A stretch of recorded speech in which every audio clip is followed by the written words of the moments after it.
Maserati has given its long-running four-seat GranTurismo coupe and GranCabrio drop-top sports cars anti-aging pills. They've been the recipient of restyles that were never intended to happen until a reshuffle of Maserati model plans delayed the introduction of an all-new Maserati GT/GC for a couple of years, or more.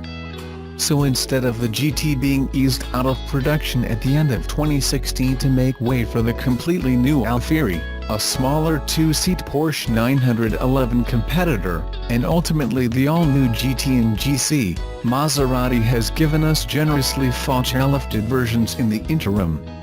But best laid plans.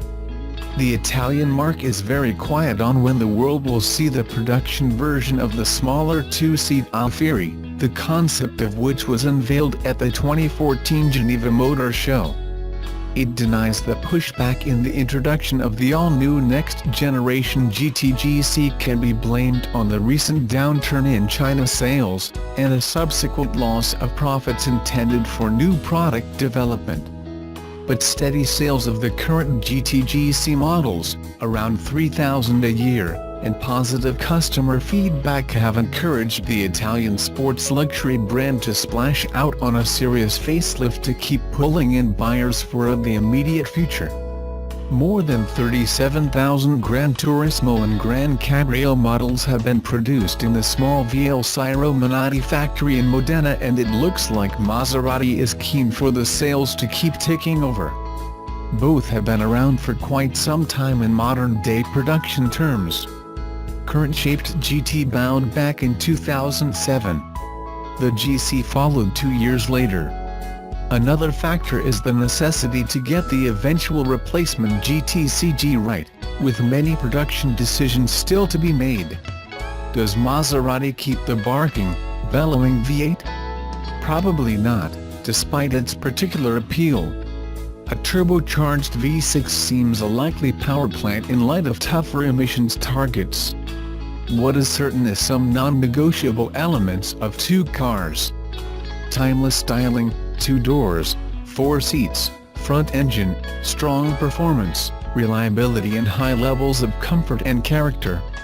The next-gen car has a tough act to follow. It must be better in every way to succeed in the very competitive premium market of around 1 million vehicles a year. Luxury SUVs are making huge inroads while the coupe convertible slice is now around 15%. Maserati claims ownership of the four-seat GranTurismo concept, so it's no great surprise that it places so much importance on this high-impact, low-volume seller. This latest facelift goes surprisingly further than the expected exterior modest styling tweak. Adherents have an unholy love of the GT/GC look. Like Sophia Loren, these ageless beauties wear the years well. The unmistakable sound of the naturally aspirated 4.7-liter V8 engine aboard the GT and GC is also part of the appeal. Seeking maximum impact for the facelifted models, Maserati settled on most significant car culture event in the world, the Goodwood Festival of Speed, to show off the 2018 model GranTurismo and GranCabrio, although the Americans saw the coupe a couple of days earlier at a special reveal at the NYSE, New York Stock Exchange. Goodwood, though, with its massive turnout of car aficionados, was reserved for the world premiere of the GranCabrio. Making their global dynamic debuts, the restyled GranTurismo and GranCabrio models took to the Goodwood hill climb. Sitting alongside tame British racing driver Jamie Unwin in a deep red GranTurismo MC for the spirited blast up the 1.16-mile ribbon of tarmac was fun, though way short of a definitive product evaluation for drive. That will need to wait until the official launch. While Maserati would never suggest the GranCabrio is a pure sports car, Mr. Unwin showed that with the right buttons pressed, traction control switched off, and the driver in attack mode, and that glorious, operatic non-turbo V8 revved out to approaching its 8,000 Moroccan dirhams red line, the coupe can manage some very athletic maneuvers. The Pirelli's hanging on for dear life, It fairly tore up the twisting, narrow climb to have this passenger quickly re-evaluating the comfortable cruiser tag I'd rather rashly applied before we set off. As before, the both models comprise two versions, the Sport and the MC, Maserati Corse. Both versions are equipped with the naturally aspirated 4.7-liter V8 engine, hand-built by Ferrari and Maranello. It too has received some attention in this facelift, with power up from 338 kilowatts to 343 kilowatts at 7,000 RPMs with 520 Nm of torque peaking at 4,750 RPMs. A 6-speed ZF automatic gearbox is standard. It persists with those long, fixed boomerang paddles either side of the wheel. There is still debate over fixed versus paddles that move. Race drivers generally prefer paddle shifters that move with the wheel, like Mercedes, Porsche, Audi.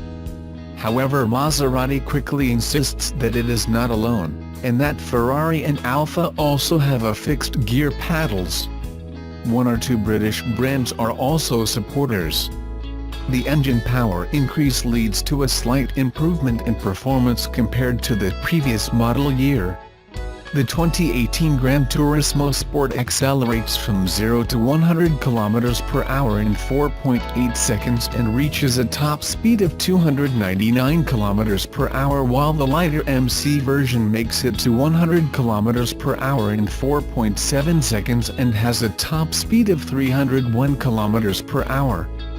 The extent of the cabin upgrade is unusual for a car approaching its use-by date, but perhaps understandable given the criticism of the music and sat-nav offerings. It's not easy to redesign an existing car to accept today's sophisticated state-of-the-art infotainment systems and integrate it into all the other systems that have vital roles in running the car optimally and safely. But that's exactly what Maserati has done, in a pleasing modern meets tradition way. Many older, long-time owners were apparently content with the clunky old multimedia system with its small screen. But with the median age of Maserati owners coming down, the passé system had to go. The 2018 GT and GC get a new, high-resolution 8.4-inch capacitive touchscreen, the same as the Levante, Ghibli and Quadriport, and Harman Kardon premium sound system.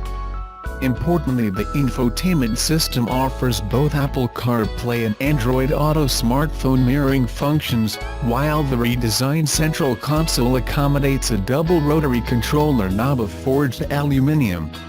Maserati does flair and elegance like few others, but the cabin also has room for two reasonably dimensioned rear passengers in individual seats trimmed in leather from Italian craftspeople Poltrona Frau. There are also other Alcantara and leather upholstery choices. A little too about the outside changes. Yes, the new shark nose hexagonal grille inspired by the Alfieri concept is obvious and adds a three-dimensional effect to its frontal of the GT and GC. Along with new, lower air ducts, the revised grille helps improve the airflow while reducing aerodynamic drag from 0.33 to 0.32. The 2018 GranTurismo and GranCabrio will arrive in Australia and New Zealand early next year, with local prices and specifications yet to be locked in. But expect the Oz pricing of the base GT to be not far from the $295,000 of the current version. Maserati Australia and New Zealand boss Glenn Seeley believes the GT and GC can sustain buyer appeal for several reasons, one being the rarity of a large displacement, naturally aspirated in a segment increasingly populated by turbocharged and supercharged power plants. Australians, he says, relish the barking exhaust sounds and an engine that really comes to life high in the rev range. The 4.7 is the last non-turbo V8 in the Maserati lineup. History on show. A collection of historic Maserati GranTurismo cars was also assembled at Goodwood to reinforce the point about the company's 70 years of stylish GT cars. The display started with the A6 1500, The original GranTurismo model launched at the 1947 Geneva Motor Show with a 1.5-litre six-cylinder inline engine under a revolutionary Pininfarina body. The first mass-produced Maserati, the 3500 GT, followed in 1957 with an aluminium body around a 3.5-litre six-cylinder engine. The 1967 Ghibli coupe, designed by a youthful Giorgetto Giugiaro and considered one of the great Italian Grand Tours, was powered by a 4.7-litre V8. The Ghibli SS followed in 1970 with a larger, 4.9-litre V8. The predecessor to today's GranTurismo, the 3200 GT, designed by Giugiaro, arrived in 1998 with a twin-turbo 3.2-litre V8 engine.